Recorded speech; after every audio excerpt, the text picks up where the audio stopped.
සතාරා creative studio YouTube channel එකට ඔයාලව සාදරයෙන් පිළිගන්නවා. අද අපි කතා කරන්නේ ක්‍රොෂෙට් බේසික් පාර්ට් එක. ඒ කියන්නේ අපි කොහොමද නූලක් හරියට අල්ලගන්නේ, අපි කොහොමද චේන් එකක් දාගන්නේ, single crochet, double crochet, half double crochet සහ ට්‍රිපල් ක්‍රොෂේ කියන මෙන්න මේ මූලික දැනුම තමයි අද අපි මේ වීඩියෝ එකෙන් කතා කරන්නේ. ඉතින් ඔයා ක්‍රොෂේ මුල ඉඳලම ඉගෙන ගන්න කැමති කෙනෙක් නම් සහ බිගිනර් කෙනෙක් නම් ඔයාලට පුළුවන් මෙන්න මේ වගේ යාන් එකක් යූස් කරන්න. ඉතින් මේකට කියන්නේ ටී-ෂර්ට් යාන් එක කියලා. ඉතින් මෙන්න මේ වගේ යාන් එකක් යූස් කරලා ඔයාලට මුල ඉඳලම පුරුදු වෙන්න පුළුවන්. මොකද මේ යාන් එක ලොකුයි. අල්ලගන්න පහසුයි සහ පුරු වෙන්න පහසුයි. මම මුලින්ම ක්‍රොෂෙට් පුරුදු වෙද්දී මෙන්න මේ වගේ යාන් එකක් තමයි යූස් කරේ. ඉතින් අපි බලමු කොහොමද මෙන්න මේ මූලික බේසික් පාර්ට් ටික කොහොමද අපි ඉගෙන ගන්න කියලා.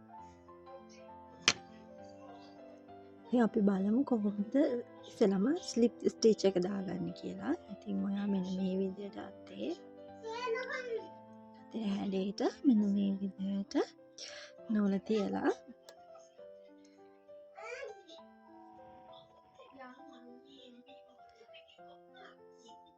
මෙන්න මේ විදිහට මෙන්න මෙතනින් හුක් එක දාලා එතනින් ඉඳලා ගන්න.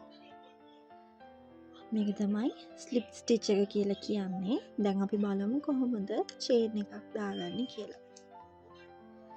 ඉතින් මෙන්න මේ විදිහට හුක් එක තියලා මේ තියෙන නූල අපි චේන් 10ක් දාගමු.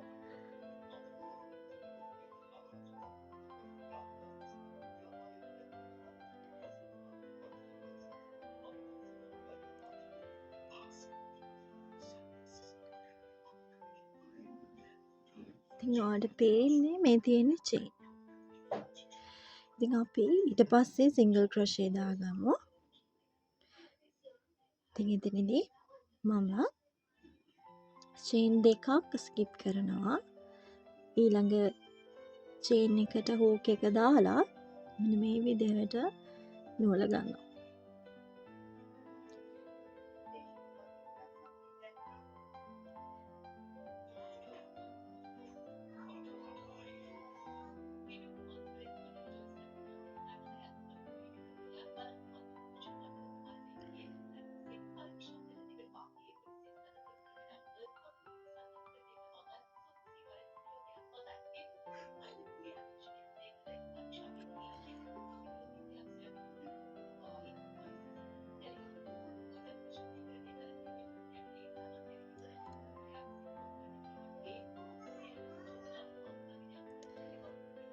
මේ තියෙන්නේ සිංගල් ක්‍රොෂේ එක.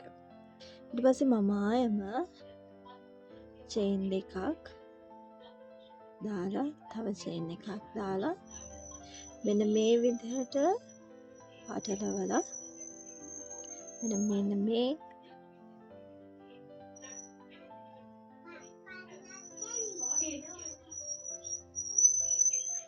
මේකට අපි කියන්නේ ඩබල් ක්‍රොෂේ එක කියලා.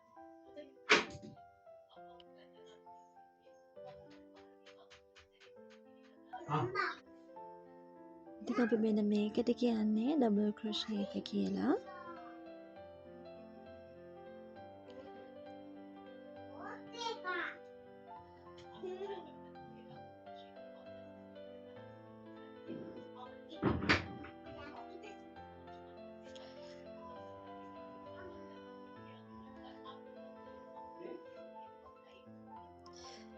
මේ තියෙන්නේ ඩබල් ක්‍රොෂේ එක. දැන් ඊට පස්සේ අපි බලමු කොහොමද හාෆ් ඩබල් ක්‍රොෂේ එකක් ගොතාගන්නේ කියලා. මම මෙන්න මේ විදිහට චේන් එකක් උඩට දාලා එක නූල් පොටක් හුක් එකේ පටලවලා මෙන්න මෙතන සිදුරෙන් අපි මෙන්න මේ විදිහට දාලා නූල ගන්න. මෙන්න මේ ස්ටිච් එක දෙකේම මම මේ විදිහට නූල ගන්නවා. මේ විදිහට තුනෙන්ම ගන්නවා.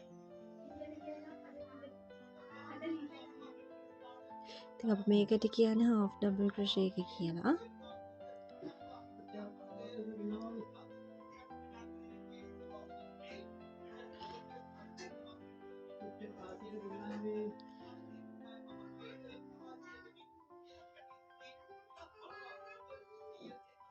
ඊට පස්සේ අපි බලමු කොහොමද ට්‍රිපල් ක්‍රොෂේ එකක් ගොතාගන්නේ කියලා. 3ක් උඩට දාලා දෙපටක් පටලවලා මෙන්න මෙතන සිදුරෙන් දාලා ඉස්සෙල්ලම ලූප් දෙකකින් ගත්තා, ලූප් දෙකකින් ගත්තා. දෙවතාවක් නූල හූක් එකේ පටලවලා ලූප් දෙකකින් අරගෙන නැවතත් ලූප් දෙකකින් අරගෙන නැවතත් ලූප් දෙකකින් ගන්නවා. අපි මෙන්න මේකට කියන්නේ ට්‍රිපල් ක්‍රොෂේ කියලා.